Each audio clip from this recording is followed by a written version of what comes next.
Oui, les Russes avancent dans l'Est. L'offensive massive a commencé il y a une semaine.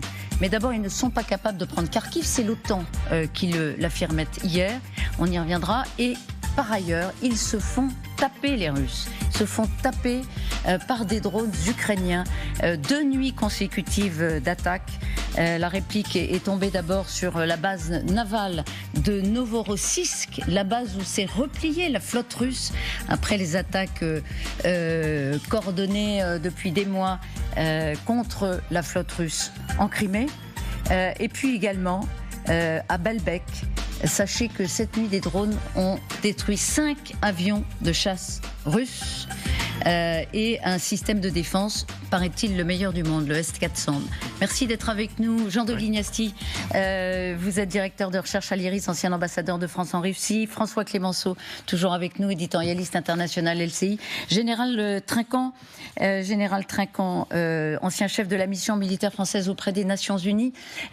Pendant que les yeux sont fixés sur Kharkiv, les Ukrainiens qui ne peuvent pas se défendre, faute d'hommes, attaquent avec des drones navals, des drones kamikazes, sur des positions russes. Ils ne lâchent rien et ils ont des succès. Ils détruisent une partie de l'appareil militaire russe. Tout à fait, ils continuent à appliquer leur stratégie qui est de tenir sur le front là où ils sont attaqués. Et à Kharkiv, au passage, le président Zelensky a annoncé que finalement il tenait. Et puis de frapper dans la profondeur. Et là, c'est intéressant parce que les frappes sur la mer Noire, ils frappent, à ma connaissance, pour la première fois sur le port de rechange Novorossiysk. C'est le port de rechange parce que Sébastopol était évacué et ils étaient partis là-bas. Donc ça veut dire qu'ils vont vraiment frapper dans la grande profondeur russe autour de la Crimée, et ça c'est une nouveauté. C'est intéressant parce qu'encore une fois, on a l'impression d'une inertie, même d'une Ukraine tétanisée par l'avancée russe dont on a beaucoup parlé. 278 km en une semaine, c'est énorme. En réalité, derrière, elle continue, avec ses moyens, à faire ce qu'elle peut. Oui, c'est des questions de logistique beaucoup, d'approvisionnement, d'effectifs, et donc on voit bien que là où effectivement il n'y a pas de possibilité soit d'avancer, soit de continuer à freiner l'avancée russe dans le nord, où il y a toujours cette possibilité qu'ont les Ukrainiens depuis longtemps de pouvoir frapper effectivement en profondeur. Et c'est pas seulement effectivement sur cette base navale de rechange des Russes, ce qui en soi est un exploit, mais de frapper également à l'intérieur même du territoire russe. Et la question, c'est avec quelles armes ? Pour l'instant, il semble que les Ukrainiens utilisent leurs propres armes, celles qu'ils ont fabriquées sur place, celles qu'ils ont améliorées et sophistiquées depuis 2 ans. Mais la question maintenant se pose de savoir s'ils vont pouvoir frapper davantage encore en profondeur, avec notamment des armes fournies par les Alliés. Et le fait même que Anthony Blinken à Kiev ait été ambigu sur le feu orange que donnent les Américains maintenant aux Ukrainiens pour utiliser ces armes, notamment les attaques MS, mais pas uniquement, mais également les Britanniques qui ont envoyé un signal j'allais dire, qui va dans le même sens, c'était les propos de David Cameron la semaine dernière, permet aux Ukrainiens de se dire on va le faire et on peut le faire. Et voilà. Et maintenant, tout va dépendre de la rapidité avec laquelle ces armements continuent d'arriver sur le territoire ukrainien au service de l'armée ukrainienne. En attendant, donc l'armée ukrainienne manque d'hommes. On l'a dit, on le redit, et c'est ce qui explique en grande partie les avancées russes sur l'est ukrainien. Après 2 ans de guerre, la majorité des brigades ukrainiennes comptent des blessés. Eh bien aujourd'hui, certains se portent volontaires pour retourner sur le front. Certains n'ont pas le choix. Ils subissent le retour sur les lignes. C'est un reportage passionnant de Charlie Nurel, Charlotte Lefettet et Konstantin Yaremenko. Ces artilleurs ne sont pas comme les autres. Car Dima et Yuri n'ont plus leur jambe gauche. C'est le rendez-vous des robots. Il y en a un ici, l'autre là, et on travaille avec le 3e. Ces combattants ont sauté sur une mine il y a quelques mois. Leur handicap ne les empêche pas de continuer à se battre.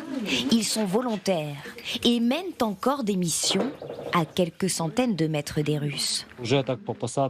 Maintenant, je ne peux plus courir dans les tranchées. Quand il y a une mission difficile, tu dois te demander « est-ce que j'y vais ?» Si tu dis oui, t'assumes, tu la fermes et tu travailles. Les Ukrainiens manquent de soldats pour renforcer les troupes et arrêter l'offensive russe en cours. L'artillerie travaille, les soldats travaillent, les drones travaillent. Je pense qu'on stabilisera le front. C'est un impératif de guerre pour l'Ukraine, réintégrer autant que possible ses combattants blessés. Dans ce complexe, les soldats sont soignés pendant plusieurs semaines. Je vais regarder votre équilibre. Fixez un point.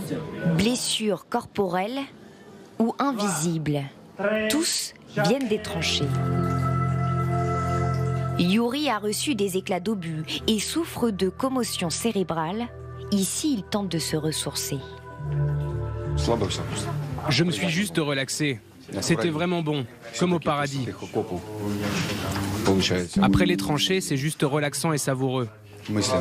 Par la pensée, je me suis évadé de la guerre, comme si elle n'avait jamais eu lieu. Pourtant, dans 3 jours, il sera à nouveau face aux Russes. Ici, je vois des arbres verts. Il n'y a plus de ligne de front. C'est un autre monde. Tu ne veux pas penser à la guerre quand tu vas y retourner, mais elle revient toujours dans mes rêves. Beaucoup d'entre eux vont renforcer la région de Kharkiv. La terreur de revenir dans l'enfer des combats. Tant que tu n'y es pas retourné, tout va bien. Quand j'y serai, c'est clair, je n'ai pas envie. L'Ukraine veut continuer à renforcer ses troupes. Alors que les combats s'intensifient, les soldats sont contraints de reculer face aux assauts russes. Et nous saluons encore une fois le travail remarquable des équipes de LCI, Charline Hurel, Charlotte Lefetay et Konstantin Yaremenko. Merci d'être avec nous, Tetiana Ogarkova. Quand on voit ces images, on mesure évidemment les besoins ukrainiens. Et puis quand même ce soldat amputé qui est dans sa voiture à nouveau sur le front et qui en plaisante, c'est extraordinairement impressionnant. Oui, tout à fait. C'est un reportage absolument émouvant. Nous avons rencontré nous-mêmes aussi des soldats de la région de Zaporizhzhia, justement l'endroit où il y avait cette contre-offensive ukrainienne de l'été 2023. Nous avons rencontré un homme qui est notre ami maintenant, qui lui, il est sans bras. Il a passé sa réhabilitation. Il continue. Quand on voit des gens comme ça devant ça, on est vraiment très impressionnés. La guerre, ça marque à vie en fait.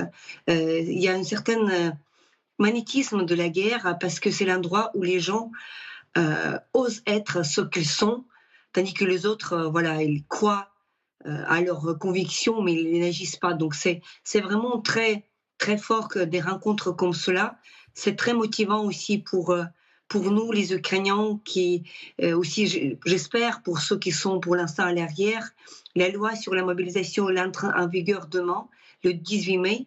Cette fois-ci, la jeunesse ukrainienne de 25 ans, à partir de 25 ans, ils seront mobilisés, ils vont recevoir leurs lettres. Donc c'est encore un sacrifice à faire. Et donc on espère qu'avec cette mesure, on pourra renforcer et un peu soulager en quelque sorte le sort de ceux qui ont déjà sacrifié 2 ans, un peu plus de 2 ans de leur vie pour des combats aussi cruels et aussi intenses. Avant d'entendre le général sur ces blessés qui retournent à la guerre, François Clémenceau. Non, mais ça correspond aussi à une réalité qui est celle qu'on décrit souvent sur cette antenne, c'est le fait que le président Zelensky n'a pas voulu décréter la mobilisation générale. Il fait des mobilisations partielles et encore, celle-ci arrive très très très tard dans le conflit. Pourquoi ? Pour ne pas effectivement se retrouver avec une forme d'opposition dans sa propre société. Il le dit souvent d'ailleurs, l'arrière est tout aussi important que l'avant. Il faut qu'il puisse y avoir une société qui continue à vivre à l'ouest du pays et qui soutienne ceux qui sont au front.